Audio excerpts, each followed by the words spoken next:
Donc, dans cette vidéo-ci, je vais vous montrer comment faire un package de votre jeu, de votre scène, pour faire en sorte que vous allez être capable de l'utiliser sur n'importe quel autre ordinateur sans avoir à démarrer le moteur de jeu Unreal. Vous allez pouvoir le faire jouer tout seul. Ça va être le principe d'un exécutable, dans le fond.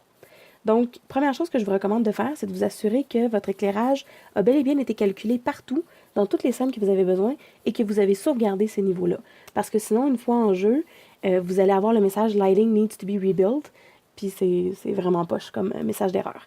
Je vous recommande aussi de faire votre build en production pour vous assurer d'avoir l'éclairage le plus précis et le plus beau possible. Donc, première chose que je vais vous faire, dans le Project Settings, dans le deuxième onglet, juste ici, on a Maps and Modes. Je vais venir vous faire sélectionner votre map principale, donc la map dans laquelle on devrait partir le jeu, celle qui va aussi être la map par défaut quand vous ouvrez Unreal. Donc, vous venez la chercher dans la liste ici. Évidemment, plus vous avez de level, plus ça va être une longue liste. Dans mon cas, Main Map, déjà positionnée juste ici.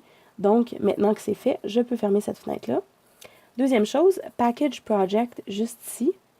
Build Configuration. Dépendamment de comment vous avez fait votre packaging settings, vous allez pouvoir choisir un ou l'autre. Moi, j'ai déjà choisi Shipping. Je vais m'en choisir sur Windows, et je m'en vais prendre 32 bits, parce que c'est ce qui va être le plus fréquent pour les différents ordinateurs. 64 bits, c'est pas tous les laptops qui vont pouvoir le faire jouer. Donc, 32 bits. À quel endroit je vais aller le sauvegarder? Dans mon cas, j'ai dans mon disque local, Unreal, j'ai un dossier exécutable. Je vais me faire OK, et maintenant, il ne nous reste plus rien qu'à attendre. Je vous recommande fortement de le faire en disque local, comme ça, le calcul va être beaucoup plus rapide.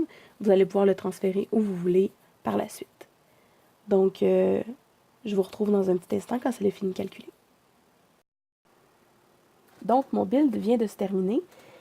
Puis pour la simplicité que j'ai en ce moment, ça a pris environ, je dirais à peu près 6 minutes, 5 ou 6 minutes pour faire le build.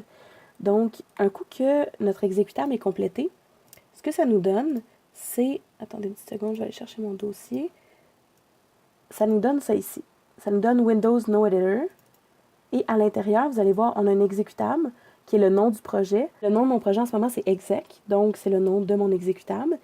Les deux dossiers qui accompagnent juste ici sont des dossiers qui sont absolument nécessaires pour que l'exécutable puisse bien fonctionner. Un peu à la manière de Unity avec son dossier data, ces dossiers-là vont permettre de contenir, vont permettre à l'exécutable de fonctionner parce qu'ils contiennent tout ce qui est les éléments, les niveaux, les éléments de mesh, texture et autres de votre jeu. Donc, si j'ouvre l'exécutable, vous allez voir, ça va être une fenêtre toute simple. Comme je n'ai pas de menu d'associer à ma map, en ce moment, il n'y en a pas, donc ça commence directement sur la scène que j'ai choisie. Je peux aller me promener à l'intérieur. J'ai mon level streaming qui fonctionne exactement comme il avait été prévu. Et j'ai un map switch. Et si on regarde, les deux maps sont bien connectés dans mon exécutable.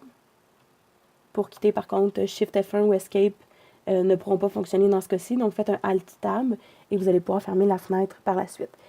Donc, voilà, vous avez maintenant un exécutable pour montrer votre jeu ou votre scène dans d'autres contextes sans Unreal.